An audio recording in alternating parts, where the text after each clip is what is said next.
హల్లెలూయా హల్లెలూయా. ప్రభువైన యేసుక్రీస్తు నామములో కూడి వచ్చిన సంఘానికి అలాగే యూట్యూబ్లో చూసిన వారికి కూడా ప్రత్యేకమైన వందనాలు. సమయంలో దేవుని యొక్క వాక్యంలోకి మనం వెళ్దాం. ఈ సంవత్సరం కొత్త సంవత్సరం కదా, మనకి కొత్త సంవత్సరం పాత సంవత్సరం కొత్త సంవత్సరం కాబట్టి మనకు వాగ్దానాలు కూడా ఇచ్చాడు దేవుడు. కొత్త సంవత్సరం అందరూ వాగ్దానాలు తీసుకున్నారు, నేను తీసుకున్నాను, మీరు కూడా వాగ్దానాలు తీసుకున్నారు. ఈ సంవత్సరం వాగ్దానం ఒక్కొక్కరికి ఒక వాగ్దానాలు ఇచ్చాడు. ఆ వాగ్దానాలు నెరవేరాలంటే ఒకరోజు అంటే ఒక మందిరానికి వాళ్ళ అన్న దేవుని మందిరానికి వెళ్తూ ఉండేవాడంట. ఎక్కడికి వెళ్ళేవాడు? మందిరానికి వెళ్తూ ఉండేవాడు.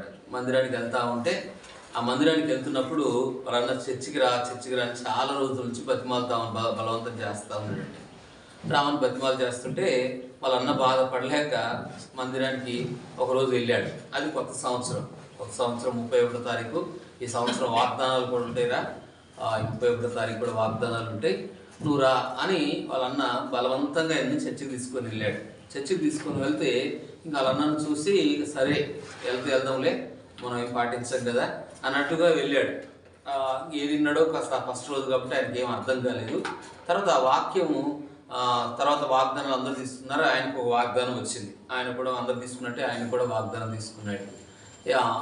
ఆయన అనుకున్నాడంట, ఈ సంవత్సరంలో ఈ వాగ్దానం నిజంగా వాగ్దానం అయితే నెరవేరితే, నా జీవితంలో నెరవేరితే ఖచ్చితంగా నేను ప్రభువుని నమ్ముతాను అనుకున్నాడంట మనసులో. ఏంటంటే ఆ సంవత్సరం ఆయనకు అంతకుముందు జాబ్ లేదు. ఏం లేదు చెప్పండి?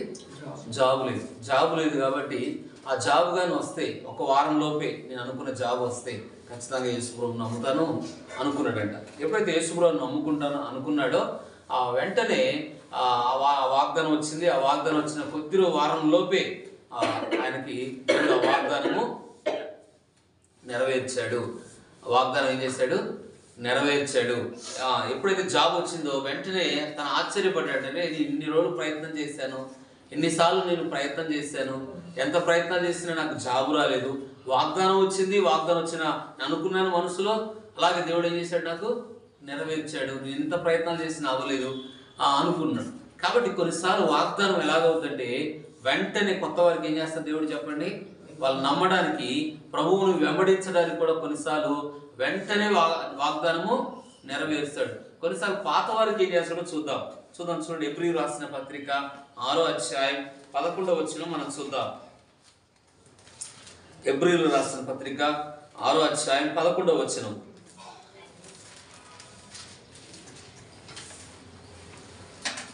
చదవండి.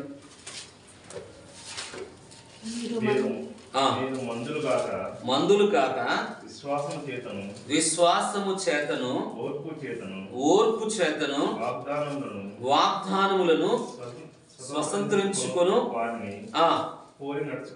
పోలి నడుచుకున్నట్లు మీలో ప్రతివాడును మీ నిరీక్షణ పరిపూర్ణమగు నిమిత్తము మీరు ఇది వరకు కనపరిచిన ఆసక్తిని తుదమట్టుకు కనపరచవలనని ఆపేక్షించుచున్నాను. సరే, ప్రార్థన చేసుకుందాం. మమ్మల్ని ఎంతగానో ప్రేమిస్తున్న మా ప్రియ పరలోకపు తండ్రి, పరిశుద్ధుడైన దేవా, ఈ సమయంలో తీసుకొచ్చిన బిడ్డలందరినీ బట్టి వందనాలు. మీరు మాట్లాడి మహిమ పొందుకోమని యేసు నామములో అడుగుతున్నాను తండ్రి, ఆమేన్. హల్లెలూయా. అలాగే 15వ వచనంలో కూడా మనం చూడండి. ఆ మాట నమ్మి అతడు ఓర్పుతో సహించి ఆ వాగ్దాన ఫలములు పొందెను. ఇతడు ఎవరు? పై వచనం చూస్తే 13వ వచనంలో దేవుడు అబ్రహామునకు వాగ్దానం చేసినప్పుడు తనకంటే ఏ గొప్పవాడితోనూ ఆ ప్రమాణము చేయలేకపోయాను కనుక అంటే చూడండి, ఆ వాగ్దానం ఎవరితో చేశాడంటే దేవుడు అబ్రహాముతో చేశాడు. ఏంటంటే వాగ్దానం స్వతంత్రించుకోవాలంటే విశ్వాసం చేత ఒకటి, రెండవది వాగ్దానాలు నీ జీవితం నెరవేరాలంటే ఏం కావాలంటున్నాడు? ఓర్పు. ఎంత ఓర్పు కావాలా? ఈయనకు ఎంత ఓర్పు వచ్చింది? వాక్యంలో మనం చూస్తే 75 సంవత్సరంలో నీ ఇల్లును, నీ బంధువులను, నీ తోబుట్టును వదిలిపెట్టాడు. కానీ వదిలిపెట్టిన ఆయన ఓర్పును చూస్తే దాదాపుగా 75 సంవత్సరాల నుంచి 90 సంవత్సరాల వరకు ఆయనకు పిల్లలు లేరు కదా. తర్వాత 99 కూడా ఆయనకు పిల్లలు లేరు. అప్పుడు అంటాడు, అప్పుడు వరకు ఆయన ఏం చేశాడు? ఓర్పు కలిగి ఉన్నాడు. ఏం కలిగాడు చెప్పండి? ఓర్పు కలిగాడు. మన జీవితంలో వాగ్దానం నెరవేర్చబడాలంటే కొన్నిసార్లు ఏమో త్వరగా నెరవేర్చబడి చెప్పాను ఇందాకలా త్వరగా నెరవేర్చబడింది, కొన్నిసార్లు ఏమవుతుంది చెప్పండి, ఆలస్యం కూడా అవుతుంది. ఇక్కడ చూడు వాక్యంలో మనం చూస్తే అబ్రాహాము ఓర్చుకున్నాడు ఎన్నో సంవత్సరాలు, 1 సంవత్సరం కాదు, 2 సంవత్సరాలు కాదు, 3 సంవత్సరాలు కాదు, ఎన్నో దినాలు, ఎన్నో సంవత్సరాలు ఆ వాగ్దానం కొరకు ఎదురు చూశాడు. ఆ వాగ్దానం ఫలము పొందడానికి దేవుని నమ్మాడని దేవుని యొక్క వాక్యం సెలవిస్తుంది. ఎన్నోసార్లు ఆయన ఇచ్చిన వాగ్దానం ఏంటి, ఆయన ఏమడిగాడు, ఒకటే కొడుకుని అడిగాడు. కానీ దేవుడు ఏం చేశాడంటే ఒక కొడుకు ఇచ్చాడు. భూమి మీద సమస్త జనులు నీ మూలముగా ఆశీర్వదించబడింది. నీ మూలముగా అంటే అబ్రాహాము దినాల్లో ఆ వాగ్దానము నెరవేరలేదు. సమస్త జనులు ఆయన ఉన్నప్పుడు నెరవేరిందా? సమస్త జనులు అంటే ఎవరు? మనం అందరూ వస్తాం. భూమి మీద ఉన్న అన్ని జనాలు, అన్ని జాతులు, ప్రతి కులం, ప్రతి మతం, ప్రపంచంలో ఉన్న ప్రతి ఒక్కరు కూడా ఆ అబ్రాహాము సంతానంలోకి వస్తారు. అబ్రాహాము ఎలాగైతే విశ్వాసం చేత దేవుని నమ్మాడో మనం కూడా అదే విశ్వాసంలోకి మనం వస్తాం. కాబట్టి ఈయన వాగ్దానం నెరవేరాలంటే ఎలా నెరవేరినాయి అంటే చెప్పండి, ఎలా నెరవేరినాయి అంట? క్రైస్తవ జీవితంలో కూడా ముందుకు సాగాలంటే ఓర్పు ద్వారానే ఆ వాగ్దానం నెరవేరుతాయి. అవి ఉన్నట్టుగా నెరవేరాలంటే కొన్నిసార్లు కష్టంగా ఉంటే కానీ విశ్వాసంతో, దుఃఖంతో కొన్నిసార్లు ఆ దుఃఖము, కన్నీళ్లు, ఓర్పు కూడా ఉంటుంది. చూడండి, మనం పరీక్షిస్తాడు దేవుడు. యాకోబు రాసిన పత్రిక 1వ అధ్యాయం చూడండి. యాకోబు రాసిన పత్రికలో ఈ మాటలు ఉంటాయి. 1, 2 వచనం కూడా, 1వ అధ్యాయం 2వ వచనం చూడండి. నా సహోదరులారా, మీ విశ్వాసమునకు కలుగు పరీక్ష ఓర్పును పుట్టించునని ఎరిగి నానా విధములైన శోధనలో పడినప్పుడు అది మహాదానందముగా మీ విశ్వాసము కలుగు ఏంటంట? పరీక్ష. ఏంటంటే చెప్పండి, కొన్నిసార్లు దేవుడు నన్నైనా మిమ్మల్నైనా పరీక్షిస్తాడు, పరిశోధిస్తాడు. వాగ్దానం నెరవేర్చాలంటే ఇక్కడ అంటున్నాడు ఏమంటే చెప్పండి, మీ విశ్వాసానికి పరీక్ష ఉంది. నా విశ్వాసానికి దేవుడు పరీక్షిస్తాడా లేదా? ఎగ్జామ్ రాసినప్పుడు ఎగ్జామ్లో ఏంది వాళ్ళు పరీక్షిస్తారా లేదా? సంవత్సరం ఒక సబ్జెక్ట్ చెప్పి రాస్తున్నావు కదా, ఏం చేస్తారు? ఎగ్జామ్ సంవత్సరం అంతా చెప్పి ఏం చేస్తారు? ఎగ్జామ్ పరీక్ష పెడతారు. ఆ పరీక్షలో పాస్ అవుతే అప్పుడు ఆ పరీక్ష ద్వారా బాగా చదువుతుందా లేదా, ఈయన బాగా చదువుతున్నాడా లేదా తెలుస్తుంది. కాబట్టి నా సహోదరులారా, మీ విశ్వాసమును కలుగు పరీక్ష ఓర్పును పుట్టించునని ఎరిగి. ఏం పుట్టించాలంట? ఓర్పు. మన జీవితంలో దేవుడు వాగ్దానం నెరవేరంటే కొన్నిసార్లు మనము సహించాలి, ఓర్చుకోవాలి, కొన్నిసార్లు ఓర్పు కలగాలి. మనం ఏమనుకుంటే దేవుడు వాగ్దానం చేస్తే వెంటనే నెరవేరుతాయి అని మనం అనుకుంటాం. కొన్నిసార్లు దేవుడు ఆలస్యం చేస్తాడు. ఇక్కడ అంటాడు అబ్రాహాము జీవితంలో మనం చూస్తే ఎన్నో సంవత్సరాలు, 1 సంవత్సరం కాదు, 2 సంవత్సరాలు ఆయన చేసిన వాగ్దానం వెంటనే నెరవేర్చలేదు, సంవత్సరాలు పట్టింది. కాబట్టి ఇక్కడ కూడా అంటున్నాడు, మీ విశ్వాసం కలుగు పరీక్ష ఓర్పును పుట్టించునని ఎరిగి మీరు నానా విధములైన శోధనలో పడినప్పుడు అది ఎలాగించుకోవాలంట? ఈరోజు మణిపూర్లో మనం చూస్తే ఎన్నో క్రైస్తవులు భయంకరంగా కొడతనే ఉన్నారు. ఇప్పుడు కూడా ఆ న్యూస్ వస్తూనే ఉన్నాయి. వాళ్ళు చూడండి, వాళ్ళ శ్రమలు ఎంతగా ఓర్చుకుంటున్నారో, ఎంతగా ప్రభు కొరకు భరిస్తున్నారో. ఈ ఆదిమ సంఘము కూడా యాకోబు రాసిన ఆ పత్రికలో అనేక శ్రమలు ఎదుర్కొన్నారు, అనేక నిందలు, అవమానాలు ప్రభు కొరకు ఎదుర్కొన్నాడు. వాళ్ళ విశ్వాసానికి అనేక శ్రమలు వచ్చాయి, వారి విశ్వాసానికి అనేక ఆపదలు వచ్చాయి, మరణాలు పోయే పరిస్థితులు కూడా వచ్చాయి. ఈరోజు మణిపూర్లో ఎలాగైతే ఎదుర్కొంటున్నారో ఆ రోజు కూడా ఆదిమ సంఘం అలాగే ఎదుర్కొంది. వాళ్ళ విశ్వాసం అయినా ప్రభు పైన వారిని వదిలిపెట్టలే, విశ్వాసాన్ని వారిని వదిలిపెట్టలే. కాబట్టి ఇక్కడ అంటున్నాడు, నా సహోదరులారా, మీ విశ్వాసం కలుగు పరీక్ష ఓర్పును పుట్టించాలి. ఏం పుట్టించాలంట? ఓర్పు. అనే కొన్నిసార్లు మనం వాగ్దానం నెరవేర్చబడాలంటే దేవుడు ఆలస్యం చేస్తాడు, కొన్నిసార్లు మనం ఓర్చుకోవాలి. మొదటిది. ఇంకా దానిలో చూస్తే యాకోబు రాసిన పత్రిక 4, 10, 11 కూడా చూద్దాం. చూడండి, 4, 10, 5, 10, 11. యాకోబు రాసిన పత్రిక 5, 10, 11. నా సహోదరులారా, ప్రభువు నామమును బోధించిన ప్రవక్తలను శ్రమ అనుభవమునకు ఓపికను మాదిరిగా పెట్టుకోండి. ఏం పెట్టుకోవాలంట? ఏం పెట్టుకోవాలంటే చెప్పండి, శ్రమ. ఏ అనుభవం అంటే ఆయనకి? ఈయన ఎవరంటే కొత్త నిబంధన భక్తుడు కాదు, పాత నిబంధన భక్తుని ఇక్కడ చెప్తా ఉన్నాడా? సహించిన వారిని ధన్యులు అనుకుంటున్నాము కదా. మీరు యోబు యొక్క సహనమును గురించి వింటిరి కనుక ఆయన ఎంతో జాలియు కనికరమును ఇక్కడ చూడండి, అతను ఎంత శ్రమలు అనుభవించాడు, ఎన్ని దినాలు అనుభవించాడు, ఎన్ని రోజులు రోగాలు అనుభవించాడు, ఎన్ని రోజులు తన పిల్లలు కోల్పోయాడు, అనేక దినాలు ఏమనుభవించాడు చెప్పండి? శ్రమ అనుభవించాడు. ఆయన భక్తుడే, విశ్వాసుడే, యథార్థవంతుడే, ప్రార్థన పరుడే, దేవునితో సహవాసం చేసిన వాడే, దేవుని చేత మంచి సాక్ష్యం పొందుకున్నవాడు. ఎవరు? యోబు. దేవుని చేత సాక్ష్యం పొందుకున్నాడు లేదా? యోబు భూమి అంతటి మీద కూడా అతని వంటి వాడు లేడని దేవుడే చెప్పాడు, మనుషులు చెప్పలే. అంత గొప్ప సాక్ష్యం పొందుకున్న ఆయనకు ఏం కలిగిందంట చెప్పండి? శ్రమ అనుభవం. ఏంటంట? శ్రమ అనుభవమును ఓపికను మాదిరిగా పెట్టుకోండి. ఏం పెట్టుకోవాలంట? మాదిరిగా పెట్టుకోండి. సహించిన వారని ధన్యులు అనుచున్నాం కదా. మీరు ఒకసారి యోబుని గురించి జ్ఞాపకం చేసుకోండి. యోబు జీవితంలో కూడా చూస్తే ఆయన శ్రమలు, ఆయన కష్టాలు, ఇబ్బందులు, కానీ ఆ శ్రమలు ఆయన ఎంతగానో ఓపికతో సహించాడు, భరించాడు. ఆయన ఒక మాట అనేవాడు, ఆయన నన్ను చంపినా కూడా నేను వదలను. ఆయన ఏమన్నాడు? ఆయన నన్ను చంపినా కూడా నేను ఆయన్ను వదలను, విడిచిపెట్టను అన్నాడు. అంటే శ్రమల్లో కూడా దేవుని ఎంతగా వెంబడించాడో చూసారా యోబు? కష్టాలలో కూడా, ఇరుకుల్లో కూడా, ఇబ్బందుల్లో కూడా యోబు చాలా శ్రమలు అనుభవించాడు. దేవుని ఎదురు నుంచి పరీక్షలు ఎదుర్కొన్నాడు లేదా? ఆ పరీక్షలో చూస్తే యోబు పరీక్షలు ఎదుర్కొన్నాడు లేదా? ఎవరు పెట్టారు యోబు పరీక్ష? ఎవరు పెట్టారు? దేవుడే పరీక్షించాడు, దేవుడే పరిశోధించాడు, దేవుడే అనుమతించాడు. యోబు జీవితంలో, మన జీవితంలో కూడా కొన్నిసార్లు శ్రమలు, అనారోగ్యాలు, వ్యాధులు, కష్టాలు కూడా దేవుడు ఏం చేస్తాడు? ఆర్థిక పరిస్థితులు కూడా ఏం చేస్తాడు? అనుమతిస్తాడు. ఇక్కడ యోబు జీవితంలో దేవుడు పరీక్షించినప్పుడు ఏంటంటే, ఇక్కడ చూడండి, పరీక్షించాడు. ఆయన పరీక్షించినప్పుడు ఆ పరీక్షలో యోబు ఏమాడు చెప్పండి? నెగ్గాడు. దేవుడు పరీక్షలో ఎవరు నెగ్గారు చెప్పండి? యోబు. అందుకే యోబు కోల్పోయిన దానికంటే రెండంతలుగా పొందుకున్నాడు. మనం చూస్తే విశ్వాసానికి పరీక్ష ఉంది. ఆ పరీక్షలో ఎవరు నెగ్గారు చెప్పండి? యోబు నెగ్గాడు. ఈరోజు నన్ను కూడా దేవుడు కొన్నిసార్లు పరీక్షిస్తాడు, పరిశోధిస్తాడు. యాకోబును కూడా పరీక్షించాడు. బైబిల్లో చూస్తే చాలా మందిని పరీక్షించాడు. ఎలా పరీక్షించాడో చూడండి. యెషయా గ్రంథం 48వ అధ్యాయం చూస్తే ఒకసారి రండి.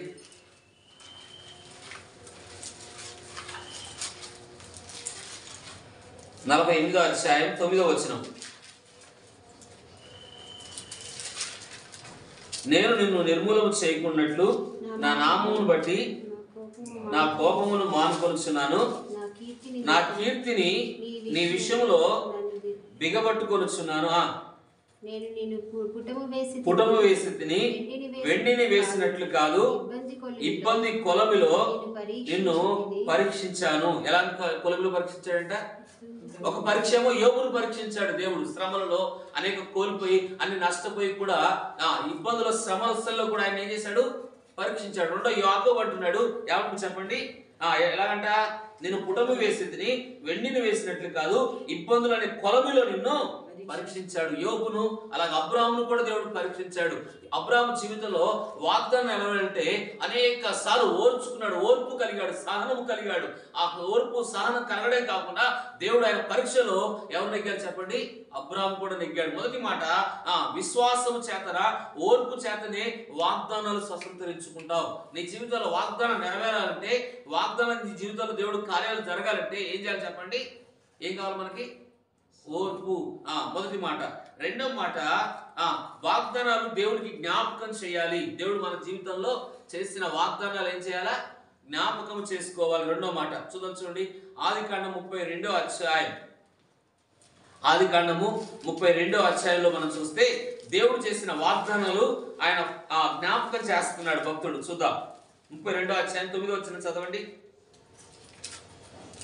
అప్పుడు యాకోబు, నా తండ్రి అయిన అబ్రహాము దేవా, నా తండ్రి అయిన ఇస్సాకు దేవా, నీ దేశమునకును నీ బంధువుల యొద్దకును తిరిగి వెళ్ళుము, నీకు మేలు చేసేదనని నాతో చెప్పిన. చాలు. ఇక్కడ మొదటిసారిగా యాకోబు ప్రార్థన చేస్తున్నాడు. మొదటిసారి ఈ అధ్యాయంలో చూస్తే అంతకుముందు యాకోబు ఎప్పుడూ ప్రార్థన చేయలేదు. 28వ అధ్యాయంలో మనం చూస్తే దేవుడే తన యొద్దకు వచ్చాడు. కానీ ఈ అధ్యాయంలో మనం చూస్తే మొదటిగా ఆపద వచ్చింది. ఎందుకు ఆ ప్రార్థన చేస్తుంటే భయం వచ్చేస్తుంది. ఏమొచ్చేసింది ఆయనకి? భయం. ముందే వెనకనే వాళ్ళ మామ వస్తున్నాడు, ముందేమో వాళ్ళ అన్న. మరణకరమైన భయం ఎదుర్కొన్నాడు. భయం ఎదుర్కొన్నప్పుడు ఆ వాగ్దానాలు జ్ఞాపకం చేసుకుంటాడు. ఏమని జ్ఞాపకం? ప్రభా, నువ్వు నీ తండ్రి ఇంటికి వెళ్ళిపోమన్నావు, నేను నీకు తోడుగా. మాట కూడా చూపిస్తాడు 31 అధ్యాయం 3వ వచనంలో కూడా చూపిస్తాడు చూడండి. 31:3.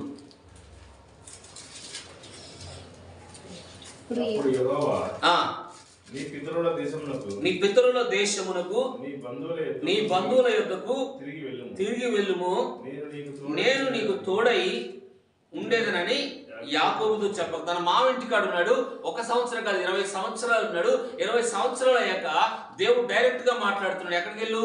అబ్రాహాము ఇంట్లో. అబ్రాహాము ఎక్కడ నివాసించాడు? నీ తండ్రి ఇస్సాకు ఏ ప్రదేశం, ఏ దేశంలో ఉన్నాడు, నువ్వు అక్కడికి తిరిగి వెళ్ళు, నేను నీకు ఎలా ఉంటాను? తోడై ఉంటాను. దేవుడు తోడైనప్పుడు శ్రమలు వస్తాయా? దేవుడు తోడై ఉన్నప్పుడు కూడా కష్టాలు వస్తాయా? యాకోబు జీవితంలో దేవుడు తోడని చెప్పినప్పుడు కూడా ఆ వాగ్దానం నమ్ముకొని బయలుదేరాడు. ఏం బయలుదేరాడు? నువ్వు వెళ్ళు, నేను నీకేముంటాను? తోడుగా ఉంటాను. దేవుడు తోడై ఉన్నప్పుడు కూడా ఈ 32 అధ్యాయానికి భయం వచ్చేసింది. ఏ భయం వచ్చేసింది? మరణ భయం వచ్చేసింది. ఏ భయం వచ్చింది చెప్పండి? మరణ భయం ఎదుర్కొన్నాడు. తన ఇంటి వారిని ముందు పంపించేశాడు. తను ఒక్కడిగా ఉండిపోయాడు. ఇప్పుడు ప్రార్థన చేస్తున్నాడు, అయ్యా అబ్రాహాముకు ఇస్సాకుకు నా తండ్రులకు నువ్వు ఎలాగ వాగ్దానం చేసావో నాకు కూడా వాగ్దానం చేశావు. నువ్వు వెళ్ళు, నేను నీకు తోడుగా ఉంటా, నీకు మేలు చేస్తానని చెప్పావే. ఈ రోజు నాకు ఈ భయం ఎదురైపోయింది, ఈ మరణ పరిస్థితి లేదని దేవుడు చేసిన వాగ్దానాన్ని తన కష్టకాలంలో, తన దుఃఖపడుతున్న పరిస్థితిలో, తన ఒంటరి పరిస్థితిలో, తన ఎదుర్కొన్న సమస్యల పరిస్థితిలో ఎవరు ఈరోజు చెప్పండి? యాకోబు ఏం చేస్తున్నాడు? నా తండ్రితో నువ్వు వాగ్దానం చేశావు, నాతో కూడా వాగ్దానం చేశావు, నువ్వు తిరిగి నీ దేశానికి వెళ్ళమని చెప్పావు. ఇప్పుడేమి ఈ రోజు నాకు ఎదురైంది? నువ్వు తోడై ఉండని చెప్పావు కూడా, నీకు ఏం చేస్తాను ఇప్పుడు చెప్పండి. 9వ వచనంలో నేను నీకు మేలు చేసేదనని చెప్పిన యెహోవా. ఎవరు చెప్పారంట నీకు మేలు చేస్తానని? దేవుడు మేలు చేస్తానని చెప్పినప్పుడు కూడా ఆయనకి ఏమెదురైంది? దేవుడు మేలు చేసినప్పుడు ఏమెదురైంది? మరణ భయం ఎదురైంది, శ్రమ ఎదురైంది, ఆపద ఎదురైంది. దేవుడు వాగ్దానం ఇచ్చా కూడా శ్రమలు ఎదురవుతాయా? దేవుడు వాగ్దానం చేసినప్పుడు కూడా కష్టాలు ఎదురవుతాయా? దేవుడు వాగ్దానం చేసినప్పుడు కూడా సమస్యలు వస్తాయంటే కొత్త నిబంధనలో యేసు ఉన్న ఓడకే ఆపద వచ్చింది, యేసు ఉన్న చోట్లనే సమస్యలు ఎదుర్కొన్నారు. ఈ రోజు కూడా దేవుడు తోడై ఉన్నప్పుడు యాకోబుకి ఇదే వాగ్దానము 28వ అధ్యాయంలో కూడా మనం చూస్తే ఇదే వాగ్దానం చేస్తాడు. చూడండి 28వ అధ్యాయం 15వ వచనంలో కూడా మనం చూస్తే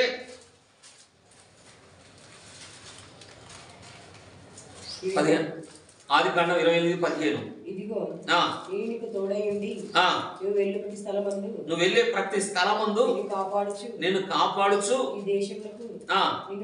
నిన్ను మరలా రప్పించేదను, నీతో చెప్పినది నెరవేరు వరకు నిన్ను వేడవను. ఎవరితో చేస్తాడు ఈ వాగ్దానము? యాకోబుతోనే చేస్తాడు. అంటే ఇది యాకోబు జీవితం ఇది వాగ్దానమా కాదా?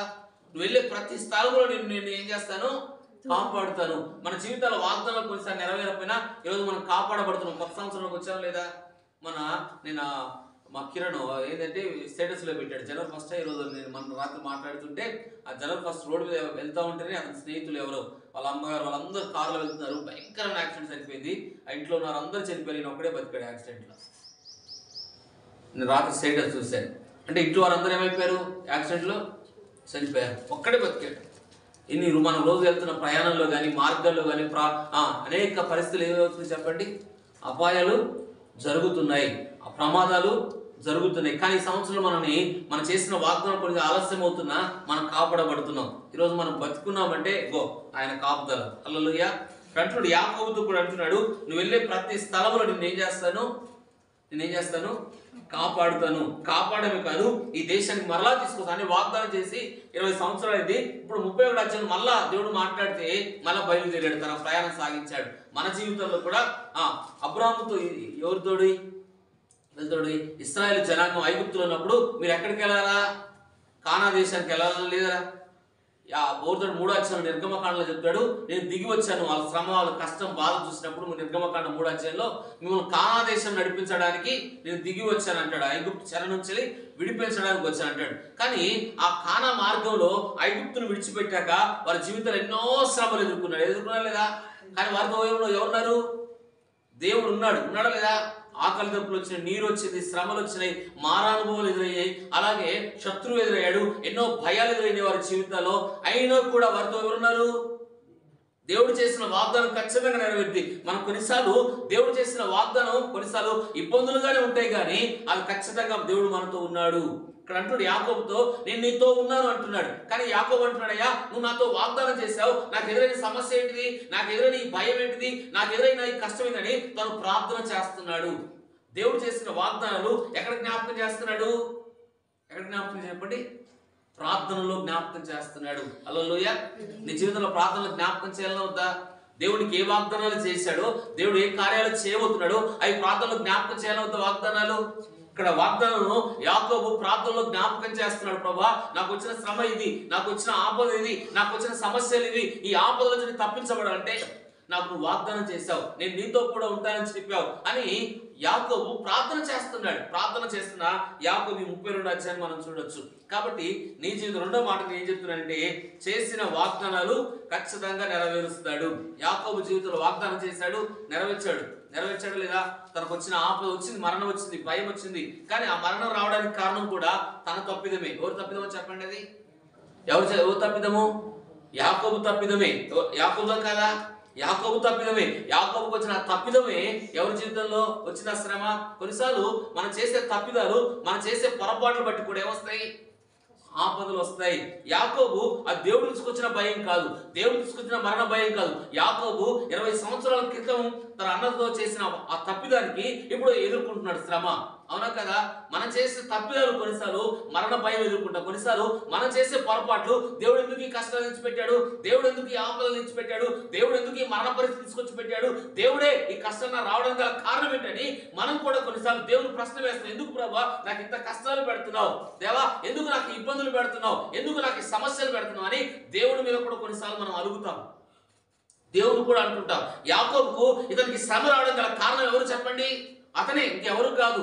అతను చేసిన పొరపాటే, తను చేసిన తప్పిదమే యాకోబుకి ఆ మరణ భయం వచ్చింది, ఆ మరణ పరిస్థితి ఎదుర్కొన్నాడు, ఆ ఆపద ఎదుర్కొన్నాడు, తన శ్రమను ఎదుర్కోవడం గల కారణం దేవుడు వాగ్దానం ఇచ్చాడు. వాగ్దానాలు ఖచ్చితంగా నెరవేరుస్తాడు, కానీ ఆ సమస్య ఎదుర్కోవడానికి గల కారణం ఎవరంటే ఎవరు చెప్పండి? యాకోబే. మన జీవితంలో కూడా వాగ్దానం నెరవేరాలంటే మన తప్పిదాలు ఒప్పు. ఇక్కడ 32 అధ్యాయంలో యాకోబు రాత్రి అంతా కన్నీరు కార్చాడు. యాకోబు రాత్రి అంతా తను చేసిన పొరపాట్లు ఒప్పుకున్నాడు, ఎంతగా పశ్చాత్తాపడ్డాడు. 32 అధ్యాయం వరకు యాకోబు జీవితం మారు మనసు లేదు. దేవుడు ఎన్నో అద్భుతాలు చేశాడు, వాగ్దానం చేశాడు, నెరవేర్చాడు, ఆశీర్వించాడు. యాకోబును ఆశీర్వించాడు లేదా? ఆశీర్వించాడు. కానీ వాగ్దానం నెరవేరాలంటే ఇతరులు ఏం కోరుకున్నాడు? దేవుడు మారు మనసు కోరుకున్నాడు, పశ్చాత్తాపం కోరుకున్నాడు. యాకోబు ఇశ్రాయేలుగా మారాలి అని దేవుని ఉద్దేశం కాదా? మనం కూడా మనలో మార్పు కొత్త సంవత్సరంలో గత సంవత్సరం ఉన్నట్టుగానే ఈ సంవత్సరం ఉండాలని దేవుడు కోరుకుంటాడు. మనల్ని ఏం కోరుకుంటున్నాడు? లోతైన మార్పు. గత సంవత్సరంలో జీవించినట్టుగా, గత సంవత్సరంలో నడుచుకున్నట్టుగా, గత సంవత్సరంలో బ్రతికినట్లుగా ఈ సంవత్సరం దేవుడు మనలో ఏం కోరుకుంటున్నాడు? నీ జీవితంలో వాగ్దానం నెరవేరంటే నీలో నాలో ఏం కోరుకుంటున్నాడు? మార్పు ఖచ్చితంగా కోరుకుంటాడు దేవుడు. హల్లెలూయా. కాబట్టి రెండో మాట, దేవుడు చేసిన వాగ్దానాలు ప్రార్థనలో తనకు వచ్చిన శ్రమను బట్టి యాకోబు ఏం చేస్తున్నాడు? జ్ఞాపకం చేశాడు. దేవుడు జ్ఞాపకం చేశాడు. దేవుడు తోడై ఉంటాడని చెప్పినప్పుడు కూడా తనకు ఆపద వచ్చింది. దేవుడు తోడై ఉంటున్నప్పుడు చెప్పినప్పుడు కూడా తన శ్రమలు ఎదుర్కొన్నాడు, మరణ భయం ఎదుర్కొన్నాడు. అయినా యాకోబును దేవుడు వదిలిపెట్టలేదు. హల్లెలూయా. రెండో మాట. మూడో మాట మనం చూద్దాం.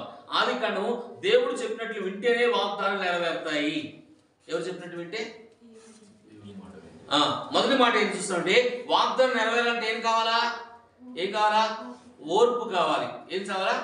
ఓర్పుని కొన్ని సంవత్సరాలు కావచ్చు, కొన్ని నెలలు కావచ్చు, కొన్ని దినాలు కావచ్చు, కొన్నిసార్లు ఆలస్యం చేయవచ్చు. వాగ్దానం నెరవేరాలంటే వెంటనే నెరవేరకపోవచ్చు, కానీ ఖచ్చితంగా వాగ్దానం చేసిన వాడు నమ్మదగినవాడని వాక్యం చెప్తుంది. అంటే వాగ్దానం నెరవేరాలంటే ఓర్పు కావాలి, మొదటి మాట. రెండో మాట, వాగ్దానం చేసిన ఆయన మనకు వచ్చే సమస్యలు బట్టి జ్ఞాపకం చేయాలవుతా? జ్ఞాపకం చేశాడు. ప్రభా నాకు మేలు చేస్తున్నావు, ఈ ఆపద ఎందుకు వచ్చిందని దేవుడి సన్నిధిలో ప్రార్థన చేయగా ప్రార్థన తనకు వచ్చిన ఆపద నుంచి విడిపించింది. అవునా కదా? తనకు వచ్చిన ఆపద, తనకు వచ్చిన భయం, తన తెలివితేటలు ఎన్నో ప్రయత్నాలు చేశాడు, ఓడిపోయాడు. తన సొంత జ్ఞానం. యాకోబు చాలా తెలివిగలవాడు. తన తెలివితో, తన సొంత ప్రయత్నాలతో ఓడిపోయాడు యాకోబు. తన ప్రార్థన ద్వారానే దేవుడు తనకు జయం ఇచ్చాడు. తన ప్రార్థన ద్వారా తనకు ఇచ్చిన వాగ్దానాలు దేవుడు నెరవేర్చాడు. హల్లెలూయా. నువ్వు ప్రార్థన చేయకుండా వ్యక్తిగతంగా సహవాసంలో సమస్య వచ్చినప్పుడు, ఆపద వచ్చినప్పుడు ఏం చేయాలా? ఏం చేయాలా? ప్రార్థన చేయకుండా ప్రార్థనలో అలిగిపోతాం. ఒకసారి ప్రార్థన చేయం, ఇంకేం ప్రార్థన చేస్తాం? ఇంత ఆపదలు తెచ్చిపెట్టాడు, ఇంత కష్టాలు తెచ్చిపెట్టాడు దేవుడు, ఇంత నెమ్మది లేకుండా చేశాడు నాకు అని దేవుని మీద అలిగి ఉంటారు కొన్నిసార్లు. అలిగి ఉంటావా లేదా? అలిగి ఉంటావా లేదా? నిన్న ఒక ఉంటుంది, నిన్న కాదు మొన్న ఈ వారంలో ఒక ఉంటుంది అనమాట. అయ్యా దేవుడే మాకు ఇక్కడ నా కుటుంబానికి ఇంత కష్టం తెచ్చిపెట్టాడయ్యా అంటుంది ఒక. ఏమంటుంది? ఆ దేవుని వదిలిపెట్టి ఎన్నో సంవత్సరాలు అయిపోయింది, ప్రార్థన దేవుడితో సావాసం వదిలిపెట్టి దేవుడే నాకు ఇంటికి ఈ కష్టాలు మా గొప్ప కార్యం జరిగిస్తాడేమనుకుంటే ఆ కష్టాన్ని వదిలిపెట్టలేదయ్యా అన్నాడు. ఆమె ఎన్నో సంవత్సరాలు ప్రభుని వదిలేసింది, ప్రభు నమ్ముకున్నామని, కానీ ఎవరు వదిలేసింది? దేవుని వదిలేసి ఒక ఉంటుంది. అలాగే చూస్తే రెండవది, వాగ్దానం నెరవేరాలంటే ప్రార్థన ద్వారానే వాగ్దానం నెరవేర్చబడతాయి. వాగ్దానం నెరవేరాలంటే యాకోబులో మారు మనసు కలిగినప్పుడే, పశ్చాత్తాపం కలిగినప్పుడే ఆ వాగ్దానం నెరవేరిందా లేదా? తనకు వచ్చిన భయం, తనకు వచ్చిన శ్రమ, తనకు వచ్చిన కష్టాలు, అతనిలో లోతైన మారు మనసు కలిగే వరకు దేవుడు ఆపద తన ముందుంది. ఆపద తీర్చబడే కారణం ఏంటంటే వాగ్దానం నెరవేరాలంటే ఏం చేశాడు? రాత్రి అంతా కూడా ఏడుస్తున్నాడు, ప్రభువా నాకు వాగ్దానం చేస్తావు కదా. అలాగే తను చేసిన తప్పిదాలు కూడా ఒప్పుకున్నాడు. రెండవది మనం చూస్తే యాకోబులో వాగ్దానాలు నెరవేర్చాడు. మూడవది, వాగ్దానం దేవుడు చెప్పినట్లు వింటేనే వాగ్దానం నెరవేరుతుంది. ఎవరు చెప్పినట్టు వింటే? చూద్దాం. ఆదికాండం 26వ అధ్యాయం 3వ వచనం మనం చూద్దాం. ఈ దేశమందు పరవాసివై ఉండుము, నేను నీకు తోడై ఉండి నిన్ను ఆశీర్వదించాను. ఏలైనగా నీకును నీ సంతానమునకును ఈ దేశములన్నీ ఇచ్చి నీ తండ్రి అయిన అబ్రహాముతో నేను చేసిన ప్రమాణము నెరవేర్చి. చాలు. ఇక్కడ ఎవరితో వాగ్దానం చేస్తున్నాడు దేవుడు? ఎవరితో వాగ్దానం చేస్తున్నాడు? ఇస్సాకుతో ప్రభు మాట్లాడుతున్నాడు. 26వ మొదటి వచనం చూస్తే కరువు వచ్చేసింది. ఏంటి చెప్పండి? కరువు ఉంది. ఇస్సాకు దినాల్లో భక్తి కలిగిన వాడు. ఇంకోటి చెప్పన్నా, అబ్రాహాములో తప్పిదాలు మనకు కనబడతాయి. ఇంకెవరిలో కనబడతాయి? యాకోబులో కనబడతాయి. అబ్రాహాంకి ఎంతమంది భార్యలు? మొదటి భార్య పిల్లలు పుట్టలేదని రెండవ చేసుకున్నాడు. ఎవరిని? ఆగరం చేసుకున్నాడు. ముగ్గురు. తర్వాత మూడవ చేసుకున్నాడు. ఒక రోజు అంట ఒక సేవకుడి దగ్గరికి వచ్చి ఇలా అడిగాడంట, అయ్యా మొదటి భార్యకి నేను విడాకులు ఇవ్వాలనుకుంటున్నాను, ఇప్పుడు రెండవ చేసుకోవాలనుకుంటున్నాను అని పాస్టర్తో చెప్పిండట. ఈ వాక్యం పట్టుకొని చెప్పాడు. ఏ వాక్యం పట్టుకొని చూడండి ఒకసారి. 2 సామ్యుయేలు గ్రంథం 12వ అధ్యాయం ఉంటుంది చూడండి. 2 సామ్యుయేలు గ్రంథము 12వ అధ్యాయం ఒకసారి రండి.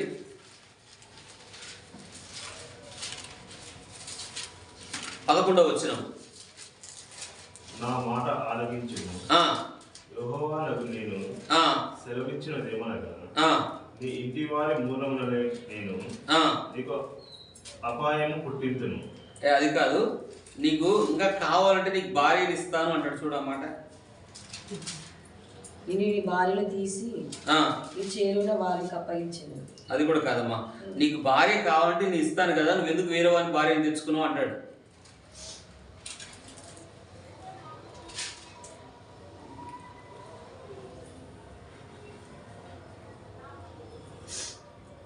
ఏమంటాడంటే, చదివి ఉన్నా దొరికిందా నీకు? ఇందులో ఏం చెప్తాడంటే,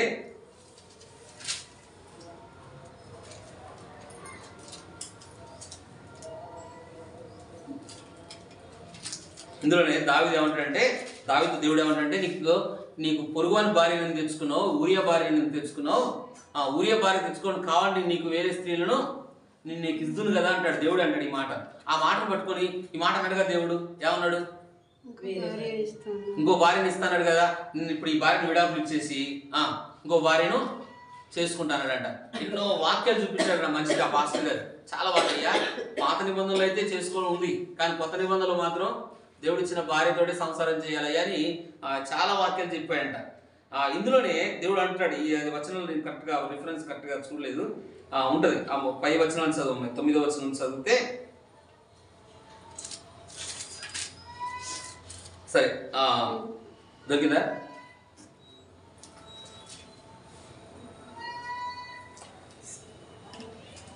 సరే, రెండో మాట ఏంటి చెప్పండి? వాగ్దానం చేసినాడు నెరవేరాలంటే ఏం చేయాలా? 26వ వచనం మనం చూస్తే ఏంటి చెప్పండి? ఆదికాండం 26వ వచనం 3వ వచనం ఏమని చెప్పండి? కరువులో ఎవరికి వాగ్దానం చేస్తున్నాడు చెప్పండి? కరువులో ఎవరికి వాగ్దానం చేస్తున్నాడు? ఇస్సాకు వాగ్దానం చేస్తున్నాడు. అంటే దేవుని నమ్ముకున్న వాళ్ళకు కూడా ఏమొస్తుంది? కరువులు వస్తాయి, కష్టాలు వస్తాయి, ఇబ్బందులు వస్తాయి. ఒక ఆమె కరువు వచ్చింది, ఇబ్బంది వచ్చింది, అందరూ ఎవరు ఆ దేశాన్ని వదలలేదు. కానీ ఆమె ఒక్క కుటుంబమే, ఆమె పిల్లలు వదిలేసుకొని వేరే దేశానికి వెళ్ళింది. కరువులో నిలబడిందా? కష్టాలను నిలబడిందా? ఇబ్బందులు వచ్చి నిలబడిందా? ఆమె ఏం గురించి ఆలోచించింది? భవిష్యత్తును గురించి ఆలోచించింది. ఎవరు ఆమె? నయోమి. అంటే కరువు వచ్చినప్పుడు, కష్టాలు వచ్చినప్పుడు దేవుని వదిలేస్తారు. ఒక కుటుంబం అన్నా నేను చర్చికి రానని అన్నాడు ఒక ఆయన. ఎందుకు? తన కష్టాలు పోవట్లేదు. ఏం పోవట్లేదు చెప్పండి? తన కరువు పోవట్లేదు, తన జీవితాన్ని మార్చుకోవడానికి ఇష్టపడతలేడు, తన బ్రతుకు మార్చుకోవడానికి ఇష్టపడతలేడు. కానీ ఏమొచ్చిందంట? దేవుని వెంబడిస్తున్నప్పుడు ఏమొస్తుంది? కరువు వస్తాయి, కష్టాలు వస్తాయి. ఎందుకు వస్తాయంటే మనలో మారు మనసు రావడానికి వస్తాయి కొన్నిసార్లు. ఇస్సాకు విషయంలో చూస్తే ఇస్సాకు భక్తి కలిగిన వాడు, పరిశుద్ధుడు. అబ్రాహాము కంటే అలాగే యాకోబు కంటే ఇస్సాకు ఎలాంటి వాడు చెప్పండి? నెంబర్ 1 భక్తి కలిగిన వాడు. వాళ్ళిద్దరిలో కంటే కూడా నాకు బాగా నచ్చిన వాడు ఎవరంటే ఇస్సాకు అంటే నవ్వు. అతని జీవితంలో ఇస్సాకు కరువు వచ్చిన ఆ కరువు కాలంలో నిలబడ్డాడు లేదా? ఏ చోటైతే కరువు వచ్చిందో, ఏ చోటైతే ఇబ్బందులు కలిగాయో, ఏ చోటైతే తనకు సమస్యలు వచ్చాయో